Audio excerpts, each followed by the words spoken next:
salvestus käima. Oot, mida? See on juba 3 minta salvestanud või? Ei no, väga proff. Väga proff. Nii, pista pintslisse. Loovstuudio, sünnipäevad, töötoad ja ruumirent. Leht näeb puhas välja. Teenused leiab üles ja pildid annavad päris hea tunde, kuhu inimene tuleb.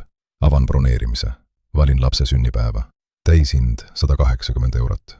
Kokkuvõtte ütleb ettemaksuks 50 eurot. Makseviis ütleb 35% ehk 63. Üks sünnipäev, 2 ettemaksu. See on juba üsna loominguline raamatupidamine. Jätaks siiski ühe summa.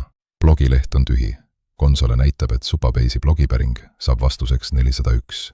Ehk leht küsib sisu ja andmebaas vastab. Teie küll ei saa. Kontrollige avaliku lugemise õigust ja näidake vea korral ausat veateadet. Mobiilivaade pisib loetav. Menüü töötab ja midagi külje pealt minema ei jookse. Oot, vaatame SEO ka üle.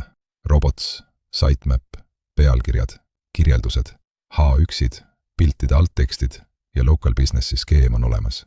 Aga eestikeelne leht ütleb brauserile, et tema keel on inglise. 9 lehel puudub Canonical. OpenGraphi URL puudub. Twitteris on stuudio nimi endiselt Lovable. Pange keeleks set. Lisage Canonical, OpenGraphi URL ja oma jagamispilt. Kokkuvõttes on leht kena, arusaadav ja mobiilis kasutatav. Aga enne reklaamiraha sissepistmist parandage ettemaks, blogi laadimine ja SEO signaalid. Mõte 8, teostus 7, kontrollitavus 6. Paranda enne, mitte pintsliga, koodis. Egas midagi, Vibefestil näeme. Värve kaasa võtma ei pea, lingist piisab.